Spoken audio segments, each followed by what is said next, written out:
نیچے بندہ پکارے گا کہ پروردگار پلیز فارگیو می، تو اس وقت آواز آئے گی کیا تو نے بندوں کو معاف کیا تھا دنیا میں؟ تو کوشش یہ کرو جب بھی کوئی عمل کرو وہ خالص اللہ کے لیے کرو، خالص معصومین کے لیے کرو، اپنے لیے مت کرو کہ لندن میں میرا نام ہو جائے، لندن میں لوگ میری تعریف کرے۔ معصوم کا جملہ یہ عابد بلرامی نہیں بول رہا، معصوم امام بولتے کہ تم جو بھی نیکی کرو بھول جاؤ، نیکی کر کے بھول جاؤ، گناہ کو یاد رکھو۔ بات سمجھ میں آئی؟ کیسا لگ رہا ہے یہ بات؟ ہم بول رہے، مولا بول رہے کہ نیکی کرو، جو بھی تم اچھا کام کرو اس کو جسٹ فارگیٹ اٹ، یاد کیا رکھو جو تم نے گناہ کیے۔ پوچھا مولا کیوں؟ تو کہا اگر نیکی یاد رکھو گے جو تم نے اچھا کام کیا، وہ یاد رکھو گے کہ تمہارے ذہن میں غرور اور تکبر ہے، اور اگر تم اپنا کو یاد رکھو گے تو تم معافی مانگو گے۔ معافی میں یہ نہیں بولا کہ بندوں سے معافی مانگو، میں یہ بول رہا کہ اللہ سے معافی مانگو۔ معصوم بول رہا اللہ سے معافی مانگو۔ انسان معافی کب مانگتا؟ جب اس کو یہ احساس ہوتا، جب اس کو یہ فیل ہوتا کہ یس آئی ڈیڈ رانگ۔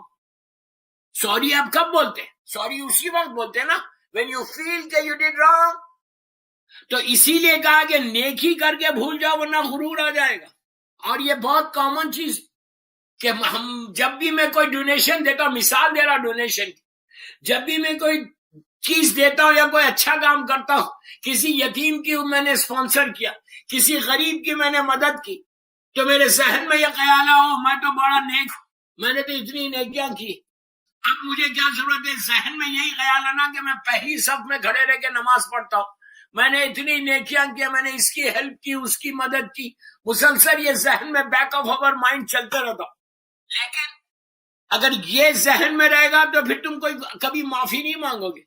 اور اسلام کی افضل ترین عبادت، سب سے بڑی عبادت استغفار ہے، یاد رکھو۔ مولا علی علیہ السلام کے پاس ایک شخص آیا اور اس نے آگے کہا مولا میں بہت پریشان ہوں۔ امام علی نے کہا جا اور استغفار کر، جس سے سوری ٹو یور اللہ۔ وہ چلا گیا۔ دوسرا آدمی آیا، اس نے آگے کہا مولا میں بیماریوں میں مبتلا ہوں۔ امام علی نے کہا استغفار کر، وہ بھی چلا گیا۔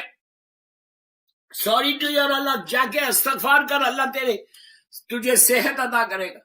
اس کو ایک نے کہا کہ مولا بڑی تکلیفوں میں، امام نے کہا استغفار کر۔ ایک نے کہا مولا بڑا سٹریس میں ہوں، امام نے کہا استغفار کر۔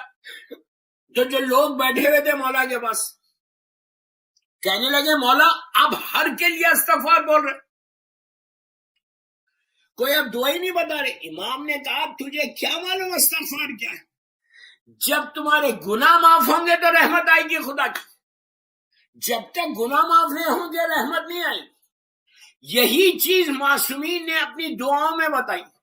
آپ دعائے کمیل لندن میں ہر جمعرات کو پڑھتے ہیں، the most recommended دعا in higher occultation، the most recommended دعا every Thursday پڑھنے کی، دعائے کمیل۔ دعائے کمیل کا آغاز کیا ہے؟ دعائے کمیل کا آغاز میں سٹارٹنگ میں امام علی نے معافی مانگی۔ کیا علی کو ضرورت ہے معافی مانگنے کی؟ امام علی کون ہے؟ جس کی محبت ایمان ہے، جس سے بغض کفر و نفاق۔ وہ علی کیا کہہ رہے؟ اللہم اغفر لی ذنوب التی تحفظ دعا، کہ پروردگار میرے گناہوں کو معاف کر دے جو تیری رحمت کے بیچ میں آ گئے۔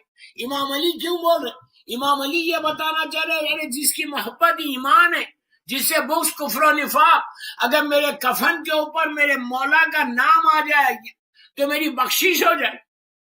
وہ علی استغفار کر کے دنیا کو بتا رہے کہ میں علی جیسا بندہ ہو کے استغفار کر رہا، تو تم کو کیا ہوا؟ Why don't you say sorry to Allah؟ افضل ترین عبادت یاد رکھو۔ جو میری یہ موسی صاحب کے چہلوں کی مجلس سن رہا، اہل بیت چینل کے اوپر لائیو مجلس ہے لندن کی، میری ریکویسٹ ہے آج میری مجلس کا پہلا میسج کہ کوشش کرو، ٹرائی کرو میکسیمم استغفار کرنے کی۔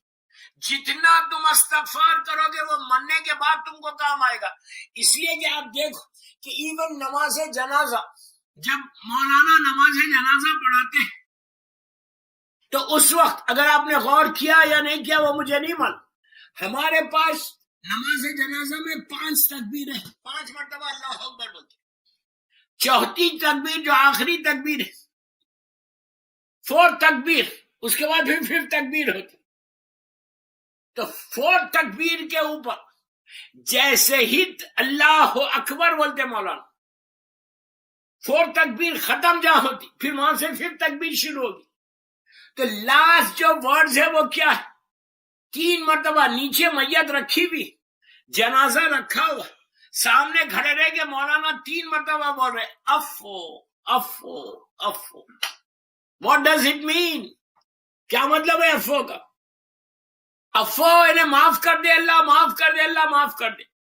انہیں لحد میں جانے سے پہلے، قبر کے اندر جانے سے پہلے، گریو میں جانے سے پہلے اس کی معافی منگوا رہے کہ اللہ تو اس کا معاف کر دے، اس لیے کہ نیچے جانے کے بعد ہم کو احساس ہوگا، فیل ہوگا کہ میرے کتنے گناہ معاف ہوئے. عزیزو، جو کچھ تکلیف ہوتی ہے وہ گناہوں کی وجہ سے ہوتی. اللہ نے کوئی ریڈی میڈ عذاب بنا کے نہیں رکھا. میرے جملے غور سے سن، اللہ نے کوئی ریڈی میڈ عذاب بنا کے نہیں رکھا. اللہ نے یہی کہا کہ تم اگر نیکی کرو گے تو میں تو چاہتا ہی نہیں عذاب آنے کا. معصوم چاہتے ہی نہیں، اللہ چاہتا ہی نہیں کہ اس کے بندے کو تکلیف، وہ صرف رحمت بھیجنا چاہتا. اس نے اپنی ذات کے اوپر رحم کو واجب کر لیا، وہ کریم پروردگار.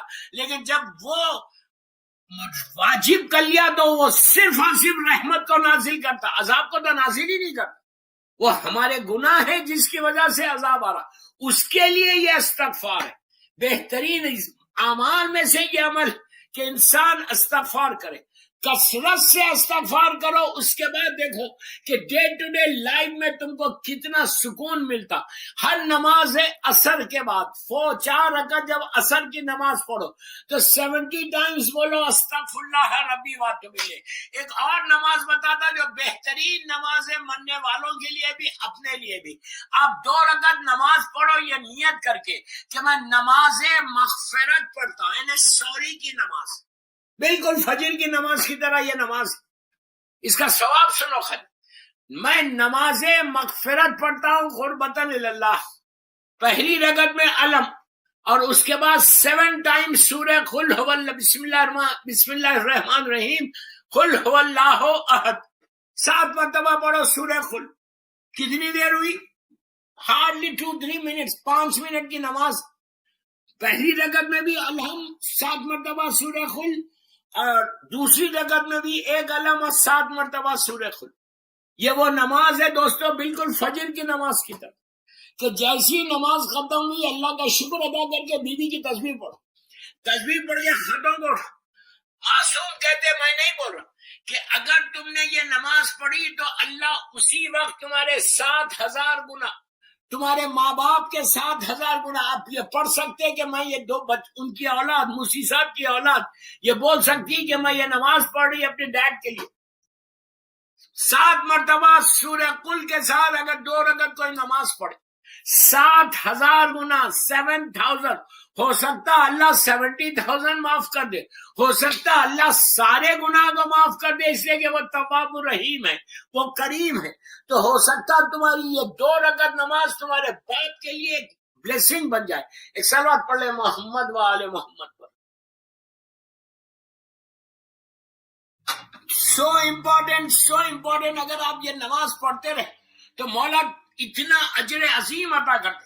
معصوم بولتے کہ اگر یہ تم نماز جتنی دفعہ تم پڑھو گے اتنا اللہ تمہارے اوپر رحمتوں کو نازل کرے گا.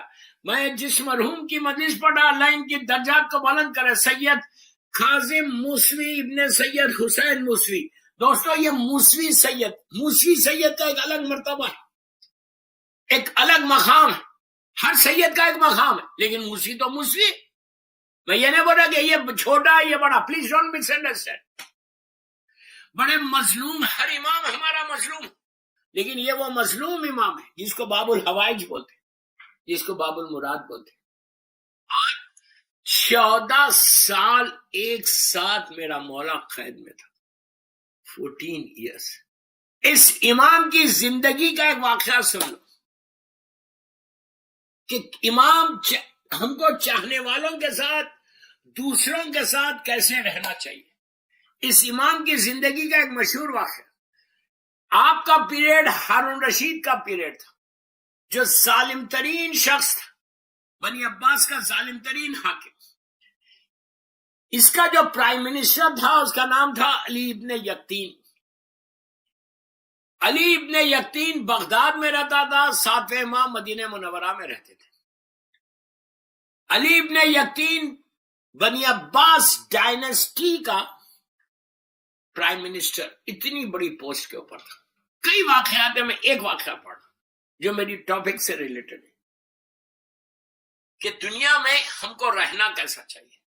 معافی کیا چیز ہے؟ میں استغفار کی بات کر رہا تھا نا، معافی کی آپ سنو. معافی کتنی امپورٹنٹ ہے لائف میں، جو تم کو لائف آفٹر ڈیتھ میں کام آنے والی ہے. کتنی امپورٹنٹ ہے. میں یوتھ کو بول رہا ہوں کہ پلیز لسن پراپرلی، کہ دیکھو عجیب واقعہ ہے. علی ابن یقطین پرائم منسٹر ہیں بنی عباس ڈائنسٹی کے. یہ اپنے آفس میں بیٹھے ہوئے تھے یا اپنے گھر میں بیٹھے ہوئے تھے، کام کر رہے تھے. بغداد کا ایک غریب شیعہ عبداللہ ابن علی، بہت غریب شیعہ، کسی کام کے ساتھ علی ابن یقطین کے گھر پہ آیا. اس نے نوک کیا. سرونٹ نے آگے پوچھا، غلام نے آگے پوچھا کہ اس نے کہا میں عبداللہ ابن علی، میں علی ابن یقطین پرائم منسٹر سے ملنا چاہتا ہوں. علی ابن یقطین نے کہا عبداللہ سے کہہ دو کہ میں بہت بزی ہوں، میں مل نہیں سکتا تم سے. تو چلا گیا بیچارہ. پھر آیا 2 دن کے بعد، 1 دن کے بعد پھر وہی آنسر. 3 دن تک وہ ٹرائی کرتا رہا، بڑا پریشان تھا.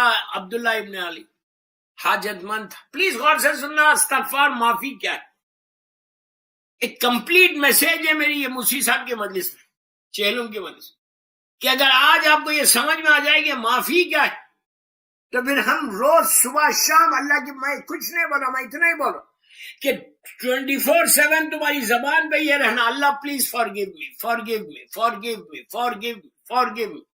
جتنا تم معافی مانگو گے اللہ تم کو اتنا تم کو بلند کرتا جائے گا. عبداللہ ابن علی آ کر کنٹینیوس ملنا چاہتا، لیکن علی ابن یقطین مصروف تھا، نہیں ملا. بیچارہ عبداللہ ابن علی غریب آدمی، کیا کر سکتا، گھر چلا گیا.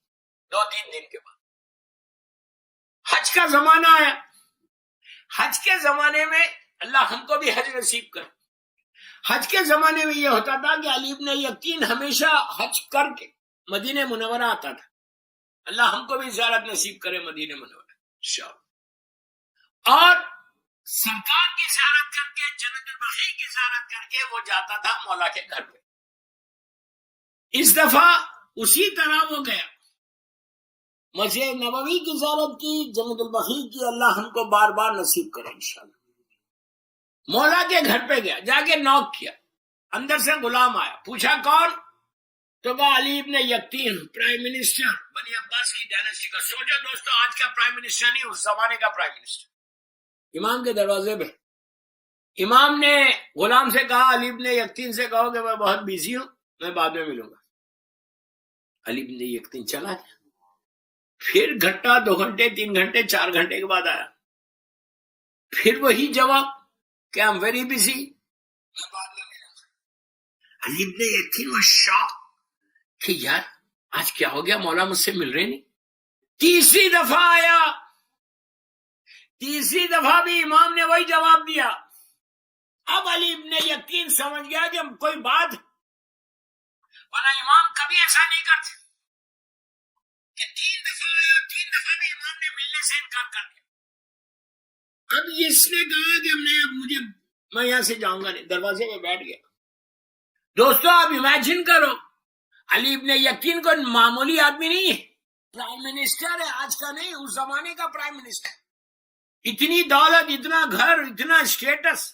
آج تھوڑا سا اسٹیٹس آ جائے تو مذہب کو بھول جاتے، تھوڑا سا اسٹیٹس آ جائے تو ہم ان کے اوپر اعتراض کرتے.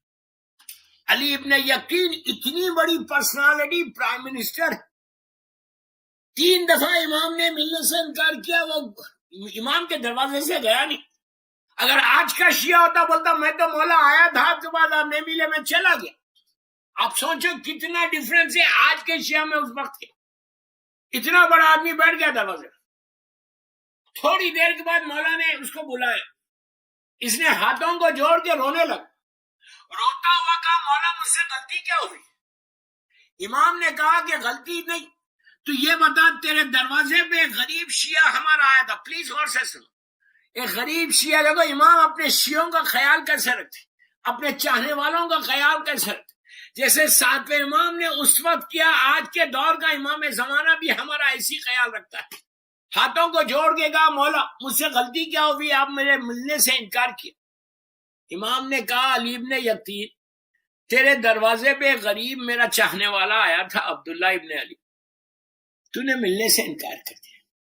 ابھی رونے لگا، کہا وہ غریب ایک امید لے کر آیا تھا تیرے پاس، تو تیرا پوزیشن ہے، تیرا سٹیٹس، وہ تیرے پاس کچھ کام سے آیا تھا، کچھ مدد مانگ رہا تھا، اور تو نے اپنے گھر سے بڑھا دیا اس کو۔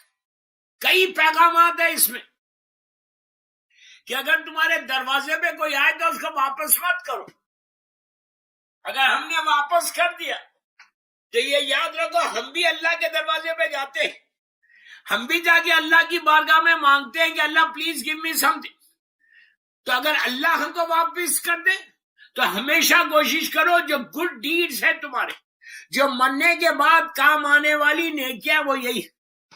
نماز روزہ تو واجب ہے، کہ تم انسانوں کے ساتھ کیا کر رہے، اپنے بھائی بہنوں کے ساتھ تمہارا سلوک کیسا، لوگوں کے ساتھ تمہارا بیہیویئر کیسا، تم کتنی محبت سے بات کرتے، یہ ساری وہ چیزیں۔ مجھے بتایا گیا کہ یہ جو ڈاکٹر جس کی میں چہلم پڑھ رہا، یہ انتہائی سافٹ سپوکن تھے۔ یہ بہترین اعمال میں سے ایک عمل ہے، یاد رکھو کہ اگر انسان سافٹ سپوکن نہیں ہے اور بڑا عبادت گزار ہے تو اللہ اس کی عبادت کو قبول نہیں کرتا۔ پہلی پہچان جو شیعہ کی ہے وہ سافٹ سپوکن ہونا، محبت سے لوگوں سے بات کرنا۔ مجھے بتایا گیا کہ یہ اتنے سافٹ سپوکن تھے، یہ اتنے فیملی کے خیال رکھنے والے، رشتہ داروں کا خیال رکھنے والے، فیملی بیوی بچوں کا خیال رکھنے والے، لوگوں سے، مومنین سے بڑی محبت اور پیار کے ساتھ بات کرتے تھے۔ اتنا بڑا سٹیٹس ہے، لندن میں ڈاکٹر ہے، لیکن اس کے باوجود اتنا محبت اور پیار کے ساتھ مومنین سے بات کرنا۔ دوستو یہی وہ چیز ہے جو آج ان کو مرنے کے بعد کام آنے والی ہے۔ مرنے کے بعد ان کا وہ گھر، ان کا وہ پیسہ، ان کی وہ دولت، سب چیزیں لندن میں رہ گئی زمین کے اوپر۔ اب وہ کیری کیا کرے اپنے ساتھ، وہ محبت اہل بیت، پہلی چیز محبت اہل بیت کو کیری کیا، دوسری چیز جو واجبات پہ انہوں نے عمل کیا وہ کیری کیا، تیسری چیز جو مومنین کے ساتھ ان کا سلوک اچھا تھا وہ کیا، جو فیملی ممبر کے فیملی کا خیال رکھتے تھے وہ کیری کیا، جو رشتہ داروں کا خیال رکھتے تھے وہ ان کو نیچے کام آئے۔ انسان کو یہ سوچنا چاہیے کہ میرے لیے نیچے جب میں جاؤں گا، میں مرنے کے بعد جب میں وہاں پہنچوں گا تو میرے پاس نیکیاں کیا ہے۔ آپ یہ مت بولو کہ میں نے یہ کیا پتہ نہیں ایک بھی قبول ہوا یا نہیں ہوا۔ آلویز ٹرائی یہ کرو کہ پروردگار جو مجھ سے عمل ہو، پروردگار جو کچھ میں نے کیا ہے وہ میں نے صرف تیرے لیے، نیت یہ ہونی چاہیے کہ میں جو کچھ عمل کر رہا میں پروردگار کے لیے کر رہا، اللہ کے لیے کر رہا۔ جب تم اللہ کے لیے یا معصومین کے لیے کوئی عمل کرتے ہو، اسلام کو فالو کرنا وہ سب سے بڑی چیز ہے۔ تو بہرحال دوستو، علی ابن یقین نے ہاتھوں کو جوڑ کے کہا مولا مجھے نہیں معلوم تھا، اور علی ابن یقین صحیح معنی میں بزی تھا، کہا مولا مجھے معاف کر دو۔ امام نے کہا نہیں ایسے نہیں، تو جا کے عبداللہ سے معافی مانگ۔ کتنی بڑی بات ہے، یہ پرائم منسٹر ہے اور وہ بغداد کا غریب آدمی۔ امام کیا کہہ رہے، جا اس سے معافی مانگ، just say sorry to him. آپ دیکھ لیا آپ نے سوری کتنی امپورٹنٹ چیز ہے لائف میں۔ اس نے کہا مولا، اب پلیز غور سے سنو، اس نے کہا مولا میں تو مدینہ منورہ میں، وہ تو بغداد میں رہتا ہے، لیکن علی ابن یقین سنسیئر تھا، تو امام نے انتظام کیا۔ امام نے کہا جنت البقیع جا، وہاں پہ تجھے گھوڑا ملے گا، سواری پہ سوار ہو جا اور وہ تجھے لے کے جائے گا باعجاز۔ گیا جنت البقیع پہنچا، گھوڑا دیکھا، سواری دیکھی، اس پہ بیٹھ گیا، چند لمحوں میں وہ بغداد پہنچا۔ عبداللہ پلیز غور سے سنو، رات کا وقت ہے، عبداللہ ابن علی بغداد کا غریب شیعہ اس کے دروازے پہ جا کے اس نے ناک کیا. اندر سے عبداللہ کی آواز آئی, کون ہے اتنی رات کو؟ تو علی ابن یقین نے کہا, میں علی ابن یقین ہوں. اس نے عبداللہ کو یقین نہیں آیا, he couldn't believe. اس نے کہا, کون علی ابن یقین؟ تو کہا, میں پرائم منسٹر. اس نے کہا, تم پرائم منسٹر میرے گھر کو آیا, مجھے غریب کے گھر پہ؟ پرائم منسٹر تو میرے گھر پہ کیوں آئے؟ تو علی ابن یقین نے کہا, عبداللہ دروازہ کھولو, پلیز اوپن دا ڈور. اس نے دروازہ کھولا. عبداللہ نے جیسے ہی پرائم منسٹر کو دیکھا, he couldn't believe. کہا, آپ ہاتھوں کو جوڑ کے کرنے لگا, آپ میرے گھر آ گئے؟ تو کہا, عبداللہ کے جو پیر تھے نا, پیر, اس پہ اپنے سر کو رکھ کے کہا, عبداللہ پلیز فارگیو می. معافی سے بات شروع ہوئی تھی کہ معافی کتنی امپورٹنٹ چیز ہے نیچے مرنے کے بعد. ایک صلوات پڑھ لے محمد وآل محمد پر. اس نے کہا, پیروں پہ سر رکھ دیا. کیوں رکھا؟ پرائم منسٹر, اتنا بڑا سٹیٹس. آج اگر میرا سٹیٹس ہو, میں کسی غریب کے گھر جاتا ہوں, میں کسی غریب کی مدد کرنے سے پہلے سوچتا ہوں. اس نے کہا, عبداللہ نے کہا, پیچھے ہٹ گیا. اس نے کہا, نہیں اللہ عبداللہ, تو مجھے معاف کر دے. اگر تو مجھے معاف نہیں کرے گا تو میرا امام مجھے معاف نہیں کرے گا. دوستو, کتنا خیال ہے کہ امام راضیوں میں یہی کہہ رہا ہے ڈاکٹر کی مجلس میں کہ پہلی چیز یہ چیک کرو کہ تمہارا امام تم سے راضی ہو رہا ہے. اگر کوئی غریب کو میں نے ہرٹ کیا ہے, کوئی غریب رشتہ دار سے میں بات نہیں کر رہا, کسی غریب رشتہ دار کو میں نے تکلیف دی, میں کبھی بولتا ہوں سوری, کبھی بول سکتا. میرا سٹیٹس ہے لندن میں, میرے لندن میں میرا ایک پوزیشن ہے, آئی ایم اے ملینر. میں کیوں بات کروں کسی سے؟ Who cares? اللہ راضی ہوتا نہیں ہوتا, امام راضی ہوتے نہیں ہوتے, میں تو بڑا ہوں نا. دوستو, یہ کب تک رہے گا؟ میری مجلس کا یہ دوسرا میسج کہ پہلی چیز چیک کرو اپنے آپ کو کہ میں کتنی دفعہ سوری بول رہا ہوں. سوری افضل ترین عبادتوں میں سے ایک عبادت, اس لیے کہ مرنے کے بعد صرف معافی چاہیے اور کچھ نہیں چاہیے. جتنا تمہارا غرور ہے, جتنا تکبر ہے, جتنا ایٹیٹیوڈ ہے, جتنا پیسہ ہے, جتنے بڑے بڑے پوزیشن اور گھر ہے, وہ سارے کے سارے زمین کے اوپر رہیں گے. جب تم نیچے جاؤ گے, you will be all alone, you will be all alone. اتنے اکیلے ہوگے اس وقت سوائے معافی کے, فارگیونیس کے کچھ نہیں. نیچے بندہ پکارے گا کہ پروردگار please forgive me, please forgive me. تو اس وقت آواز آئے گی, کیا تو نے بندوں کو معاف کیا تھا دنیا میں؟